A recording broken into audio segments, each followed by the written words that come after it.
nous retrouver sur la chaîne de Bonheurs Anonymes pour poursuivre nos rencontres de mentors morbihanais. Nous sommes heureux aujourd'hui d'accueillir Nicolas Ducloyer, paysagiste, créateur de jardins cosy qui habite à Baden. Réussir sa vie pour lui, c'est le lien qui relie la santé, la famille et le travail. Bonjour Nicolas, bienvenue à toi. Bonjour Sandrine. Alors dis-moi Nicolas, qui es-tu? Je suis quelqu'un qui est né dans le 35 il y a quelques années et qui a fait un choix de vie pour venir en Morbihan, pour avoir un plaisir de vie différent et avec un climat un peu plus sympathique. Et puis, j'ai une fille simple, je suis paysagiste depuis une quinzaine d'années. Ouais, ça fait plus de 20 ans que je bosse dans ce métier-là et ça fait une dizaine d'années que je suis à mon compte, ouais, tout simplement. D'accord. Donc tu vis maintenant de ta passion. Quand tu avais 16 ans, comment est-ce que tu le voyais ton avenir? À 16 ans, je ne le voyais pas comme ça, mais à 17 ans, c'était exactement le genre de vie que je souhaitais avoir, ce qui fait qu'au final, il n'y a pas eu beaucoup d'évolution. Je suis pas quelqu'un qui bouge beaucoup, ce qui fait que quand il y a quelque chose qui me plaît, je reste dedans et puis j'essaye d'évoluer après doucement dans le secteur dans lequel je me lance, en fait. D'accord, donc en fait, tu es plutôt quelqu'un de persévérant. Tu as décidé telle chose parce que ça te passionnait à 17 ans et donc tu persévères jusqu'au moment d'y arriver et de t'y épanouir complètement. C'est ça, ouais. C'est pas un métier, on va dire, par exemple, ce que je fais actuellement, c'est pas un métier par côté financier comme beaucoup en fait où on lance un peu opportuniste. Moi, quand je me suis lancé là-dedans, en fait, on faisait partie de la cinquième roue du carrosse, ce qui fait qu'en fait, les paysagistes, c'était pas, on va dire, des gens, on va dire bien, si on peut dire. Maintenant, on fait partie des personnes qui apportent du bien-être aux gens grâce au jardin et en fait, c'est une pièce totalement ouverte sur l'extérieur en fait, hein. Ce qui fait que c'est un complément de maison en fait, tout simplement. Ce qui fait que c'est quelque chose qui apporte beaucoup de bonheur en fait maintenant pour les gens, pour les clients et pour moi. Qu'est-ce que tu aimes dans la vie? Qu'est-ce qui te rend heureux? Ce qui me rend heureux, moi, les petits plaisirs simples, c'est-à-dire faire un peu de bateau, profiter de la famille et puis c'est tout. En gros, c'est ça. Oui, c'est ça, dans l'introduction, tu faisais le lien entre donc, ton travail passion, la famille qui est importante pour toi, la santé qui, du coup, forcément, forme un tout avec le reste. Donc, ce qui te rend heureux, voilà, c'est tout ça, mais aussi beaucoup la famille. C'est ça. D'accord. Est-ce qu'il existe un obstacle en particulier dans la vie qui t'a aidé à avancer? Ouais, comme beaucoup, mais bon, après, c'est des choses personnelles en fait, hein. Mais bon, après, c'est chacun a son histoire et puis chacun a ses histoires à raconter. Mais après, chacun essaie de se former. Soit on tombe, soit on se relève, tout simplement. Mais bon, c'est comme le verre à moitié vide, en fait, hein. C'est soit tu es toujours défaitiste, soit tu es un peu plus optimiste et puis tu t'en sors différemment. Donc, ça t'a servi de tremplin, mais ce qui t'a aidé, c'est ton côté optimiste de voir la vie du bon côté. Ouais. D'accord. Dis-moi, pour toi, c'est quoi réussir? Ta définition de la réussite, toi, réussir sa vie, pour toi, c'est quoi? Réussir ma vie. En fait, la réussite, en fait, a plusieurs bases, en fait, hein. Tu as soit la réussite professionnelle ou soit la réussite sociale ou personnelle. Moi, la réussite pro, moi, m'intéresse bien. La réussite sociale, je m'en fous royalement. Mais par contre, la réussite personnelle, le but, c'est vraiment être bien entouré, en fait. Après, c'est vraiment les deux. C'est le pro et la famille. Le social, après, ça, c'est subjectif. Ça, c'est totalement superficiel. Mais voilà, en gros, c'est les deux, là, en fait. Le pro et surtout la famille. Le côté famille est très, très important. Mais D'accord. voilà. Quel sentiment te procure la réalisation? Tout à l'heure, tu nous parlais cette pièce supplémentaire que tu offrais à tes clients. Qu'est-ce que ça te procure le sentiment de pouvoir leur apporter ce bien-être-là? Qu'est-ce que ça te fait au fond de toi? Qu'est-ce que ça t'apporte? En fait, ce qui est marrant, en fait, dans ce genre de métier, en fait, c'est que le monde du paysage est relativement varié. C'est qu'on peut tout faire, en fait. C'est qu'il y en a certains qui vont se cantonner à l'entretien. Moi, de mon côté, moi, ce que j'adore, c'est justement de partir d'une feuille blanche ou même d'une feuille un peu trop chargée. On la dépouille un peu et on remet tout ça un peu au goût du jour et on apporte de la simplicité. Et l'avantage, c'est qu'en fait, le but, c'est que mes clients, en fait, arrivent dans un endroit qu'ils n'avaient pas du tout imaginé. Ils pensaient que c'était un jardin basique et qui repartent avec quelque chose qui est un petit peu, je vais pas dire fabuleux, mais qui apporte une autre vision, en fait. Et grâce à ça, ça leur permet aussi d'avoir un partage. Les enfants, la famille, les amis viennent plus facilement pour prendre un petit apéro, faire des petites grillades. Et en fait, c'est vachement plus convivial. En fait. C'est le côté qui est sympa. Et le gros côté qui est plutôt sympathique, c'est lorsque tes clients te rappellent, qui t'appellent pour l'apéro ou qui t'invitent au resto ou autre pour des choses, pour te remercier. Ça m'est arrivé il y a 15 jours, par le biais d'un petit chantier que j'avais pu faire au Bono cet hiver. Ils sont tellement contents qu'on est parti faire un petit resto à Auray. C'est sympa. C'est une belle récompense. Une belle récompense et du coup, c'est gratifiant, ça donne de la reconnaissance, ça doit te faire encore plus aimer ton métier, j'imagine. Gratifiant, non, mais en fait, il y a beaucoup de partage. En fait, lorsque je fais un jardin, ça va pas que du même côté. C'est pas moi qui apporte. Il y a beaucoup d'écoute. Et puis le but, c'est de savoir à peu près leurs envies. En fait, hein. Dans un jardin, je sais pas, ça dépend de plein de choses. Le jardin que je fais maintenant, je le referai pas dans 10 ans. Et celui que je faisais il y a 10 ans, je le fais pas maintenant. C'est qu'en fait, déjà, moi, j'évolue. Et puis, mes clients aussi évoluent, en fait, avec l'orage, en fait. Ce qui fait qu'on fait pas les mêmes jardins d'une année sur l'autre, en fait. Hein, ou d'une période à l'autre, plutôt. C'est plutôt D'accord. ça. Donc, ce que j'entends, c'est le partage que tu as avec tes clients et la notion de remise à jour, en fait, de réactualisation, du C'est fait ça. de faire les choses au moment présent. C'est ça. Après, c'est un peu facile dans le sens que moi, de mon côté, je suis seul, ce qui fait qu'en fait, c'est assez facile de partager et de comprendre mes clients, puisqu'au final, lorsque je leur propose un projet, c'est moi qui suis en face. Et quand je leur ai c'est encore moi qui suis en face. L'échange est très facile. Et même lorsque le projet se fait et qui est ficelé, il est toujours évolutif, ce qui fait qu'au final, on peut très bien, même au bout de 15 jours, 3 semaines de boulot, ben, on peut très bien changer quelques postes, en fait. Et c'est pas dérangeant, en fait. Du coup, ça apporte une certaine fluidité, une certaine facilité à ton Ouais, et quotidien. puis souvent, ce qui se passe, c'est que dans plein de métiers, c'est le cas, hein, les gens n'arrivent pas à se projeter, ce qui fait qu'en fait, de lancer un petit peu le projet au démarrage et de voir un petit peu l'évolution, ils commencent à le voir en 3D. Et certaines personnes n'arrivent pas à avoir des projets en 3D, ce qui fait qu'en fait, ils commencent à s'accaparer un petit peu plus leur jardin et se l'approprier à ce moment-là. C'est pour ça, le but, c'est de pouvoir échanger et jouer ensemble, en fait, grâce à tout ça. Alors du coup, quand on met tout ça cumulé, la famille, le travail passion, ce partage avec tes clients, tu as l'impression de réussir ta vie du coup avec tout ça? Ah, moi, je suis super content, moi, je suis heureux, hein, ce qui fait que c'est top, hein, c'est une vie qui est sympa. C'est vraiment ouais, un truc qui est bien en fait. Moi, je suis content de ma petite existence. C'est tout. C'est génial. Dis-moi, tu nous as parlé de l'optimisme tout à l'heure, donc c'est une qualité que tu as pu développer ou que tu as pu avoir depuis ta naissance de façon innée, mais est-ce qu'il y aurait d'autres qualités dont tu pourrais nous parler qui t'a aidé à cultiver ton bonheur comme ça? D'autres qualités? Non, non, j'ai pas de qualité précise.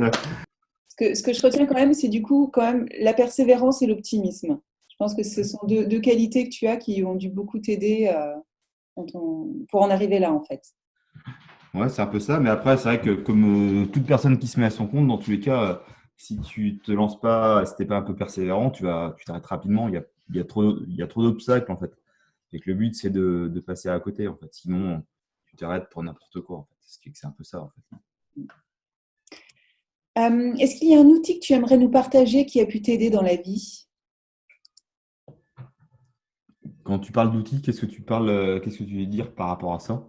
Alors, ça peut être un outil, un sport ou un outil de méthodo, par exemple, quand on est à son Ah compte, oui, n'importe d'accord. quoi. Ouais.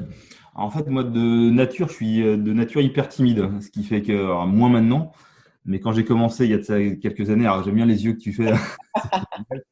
Et c'est vrai que moi, j'ai fait un peu de judo quand j'étais gamin, ce qui fait que durant une petite dizaine d'années, et en fait, ça m'a apporté pas mal comment on appelle ça, de confiance en soi, et puis d'ouverture sur les autres, ce qui fait qu'à l'époque, je parlais très peu, pour pas dire pas du tout. Et c'est vrai que je me suis vachement ouvert, ce qui fait que maintenant, en fait, c'est un peu tout l'inverse. J'ai fait un grand écart à 180, mais en fait, c'est vrai que le sport à cette période m'a fait du bien, en fait, tout simplement. Maintenant, j'en fais plus. Pas parce que j'ai pas envie, mais parce qu'au final, ça m'intéresse plus, tout simplement. En fait, j'ai d'autres choses à faire. Et puis, Oui, ça t'a apporté ce dont tu avais besoin à l'instant T. Et, maintenant. Ok. Qu'est-ce qui t'inspire dans la vie? Est-ce qu'il y a des gens qui t'inspirent, des citations, des lieux, des exemples de tranches de vie? Non, moi, ce qui m'inspire, c'est des gens qui arrivent, alors, ce qui n'est pas du tout mon cas, mais des gens qui arrivent à tout plaquer du jour au lendemain et de se dire, bon, bah, au final, là, je suis, je sais pas, moi, banquier, et du jour au lendemain, bah, j'arrête, et puis je vais me dire, bah, tiens, la banque, c'est plus tout mon truc, je vais me lancer dans la bouffe, en fait. Ou je vais partir faire un tour du monde, ou je vais rencontrer du monde, ou je pars avec mes enfants et on se fait un petit périple de plusieurs mois et on fait un break. Ça, ce genre de personnalité qui m'attire. Je sais que moi, je ne le ferai pas, personnellement. J'aime bien faire des breaks, mais pas des breaks aussi longs. Mais je trouve que c'est plutôt bien. Après, lorsqu'on fait une coupure, c'est que souvent, en fait, avant ça, ça n'allait pas. Ce qui fait que, moi, comme ça va, j'ai pas besoin de faire de coupure. Restez con. Trop facile. D'accord. Quel conseil donnerais-tu à quelqu'un qui souhaite vivre de sa passion comme toi tu le fais? Beaucoup de persévérance, beaucoup de travail avant pour que cette particularité fasse que quand tu bosses, tu as l'impression que c'est simple. C'est comme tout en fait, hein, quand tu fais, je sais pas moi, quand tu regardes un tableau d'un grand maître, hein, tu vois des tableaux de Picasso, ils sont hyper simples, sauf qu'au final, il y a une complexité derrière en termes de recherche. Bah, le jardin, c'est pareil, ce qui fait qu'au final, il faut que la personne soit on va dire, bien entourée aussi, et puis toujours à l'écoute en fait. C'est ça. En gros, c'est ça les idées. D'accord. Donc du travail, du réseau et une capacité d'écoute, d'empathie et de regarder ce qui se passe autour de soi, de curiosité peut-être alors C'est même. ça, ouais, c'est le mot. Ouais. L'empathie aussi, ça rend dedans, tout à fait. D'accord. Dis-moi Nicolas, est-ce qu'il y a une habitude quotidienne qui te personnalise? Une habitude quotidienne. Bah, l'habitude quotidienne, je vais te la montrer. C'est celle-ci. C'est ma mascotte. Ce qui fait que ça, c'est mon habitude quotidienne, celle-ci. Hein. Alors, elle est un peu fofolle parce qu'elle a une seule envie depuis tout à l'heure, hein, c'est de jouer avec sa balle. Mais en gros, qu'elle a, ce qui fait que depuis que je l'ai, ça fait 3 ans. Elle me suit quasiment tous les jours. Et en fait, c'est devenu en fait la mascotte de ma boîte. Et en fait, c'est devenu en fait un petit peu mon apprenti personnel en fait. Ce qui fait qu'il y a un côté qui est sympathique. Et puis, dès que tu as un chien, en fait, dès que tu vas chez des gens, alors déjà, c'est un petit chien, ce qui fait que ça passe facilement. Et puis, la plupart du temps, mais pour ne pas dire 100% des clients, sont assez open par rapport à ça. Ce qui fait qu'au final, quand je ne l'ai pas, ils se posent la question de savoir pourquoi. En fait, c'est ça. Ce qui fait qu'en fait, il y a un côté qui est beaucoup plus enfantin et il y a un échange qui se fait grâce au chien, en fait. C'est Ouais, vraiment hein. très drôle, c'est génial. Mais voilà. La plus-value de l'entreprise. Voilà, c'est la mascotte. Ouais. Dis-moi Nicolas, quelle est la plus belle chose que tu aies pu faire ou découvrir ou partager dans ta vie? Bah, la plus belle chose, je ne sais pas si c'est la plus belle chose, mais celle qui me reste en tête, celle que j'ai pu faire cet hiver, en fait, hein, ça a été un beau partage avec mes gamins et ma femme. On est parti quelques mois, non, quelques mois, quelques semaines plutôt en Asie. Et en fait, on est parti découvrir un petit peu le côté Thaï, en fait, hein, ça fait que la vie sur place, sac à dos et compagnie, ça fait qu'il y avait un côté qui était assez léger. Et puis, très, comment dire, euh, se rendre compte qu'en fait, en France, on est dans un monde privilégié et protégé. Hein. Tout se passe facilement. En fait, ce qui fait que là-bas, tu arrives dans un truc qui est quand même un petit peu plus brut. Et c'est génial, en fait. Hein. Les gens se plaignent pas. Et ils ont une culture qui est phénoménale. On y mange très bien. Et ça nous remet un petit peu sur quelque chose de différent. En France, tu n'as pas de boulot, tu as quand même de l'argent. Tu ne travailles pas, tu as quand même à manger. Là-bas, c'est différent, en fait. Ce qui fait qu'ils ont une culture qui est différente. Et puis, et ils sont toujours souriants. Nous, en France, pour un rien, on fait la tronche, ce qui fait que c'est un peu dommage. Et pourtant, on a tout, en fait. C'est ça qui est dommage. Mais voilà, ça, c'était un bon partage avec mes enfants de partir comme ça quelques semaines à l'étranger. En gros, c'était ça. C'était de leur montrer autre chose que ce qu'on a l'habitude de voir tout le temps en France. En fait, c'était ça. Ça permet de relativiser, d'avoir une ouverture d'esprit un petit peu plus large sur ce qui se passe C'est ça. ailleurs. D'accord. Dis-moi, quel conseil donnerais-tu à un jeune de 16 ans? De pas forcément écouter ses profs. De pas forcément non plus écouter ses parents sur le choix qu'ils veulent faire de leurs études. Ok. Parce que la plupart du temps, les parents font un choix pour leurs enfants par rapport à leurs propres envies. Les profs, eux, de leur côté, sont souvent un petit peu décalés de la réalité, ce qui fait que moi, je prends mon cas concret. J'ai décidé de me lancer dans le paysage à l'époque, les profs me disaient toujours, ils disaient à mes parents, votre fils, il ne fera jamais rien de sa vie, en fait. C'est pas un métier qui paye, que c'est pas un métier d'avenir, c'est pas un métier, c'est un métier qui est compliqué, c'est un métier qui est dur. En fait, il faut pas forcément écouter les gens à côté. Il faut vraiment faire un petit peu sa propre opinion. Si ça te plaît, si ça te plaît, ça te plaît. Si ça te plaît pas, bah, tu passes à autre chose. Mais le but, c'est ça. C'est vraiment essayer de s'écouter soi-même. S'écouter, c'est intéressant aussi la notion d'essayer. Et si c'est pas ça, ça peut être autre chose, mais essayer d'expérimenter en fait. C'est ça. Ça va être la dernière question déjà de cet entretien. Dis-moi, quelle est ta raison d'être? Pourquoi tu te Une lèves le chanson matin? d'Obispo. Comment? Pourquoi tu te lèves tous les matins? Pourquoi je me lève tous les matins? Bah, je me lève tous les matins pour me dire que grâce à mon taf, ça va me permettre de pouvoir partir en vacances, en fait. Ce qui fait que grâce à ça, c'est une carotte. Tu vois. Là, par exemple, quand on est parti cet hiver, le but d'aller bosser, c'était justement de se dire, grâce à ça, on va pouvoir partir tous ensemble et on va se faire plaisir tous ensemble, en fait. Ça, c'est une carotte. Après, se lever tous les matins, non, moi, c'est ma première chose, en fait, hein, le voyage. D'accord, donc c'est la finalité, c'est le bien-être familial, la découverte d'autres horizons. C'est ça. D'accord. Ok, super. Bah écoute, merci Nicolas. Là, on arrive à la fin de l'interview. Est-ce que tu aurais un dernier mot à dire pour les personnes qui nous écoutent ou non? Non, pas forcément. Qui D'accord, profite, tout simplement. profitons. Très bien, merci beaucoup Nicolas. Merci de nous avoir ouvert ton univers et apporté tes conseils.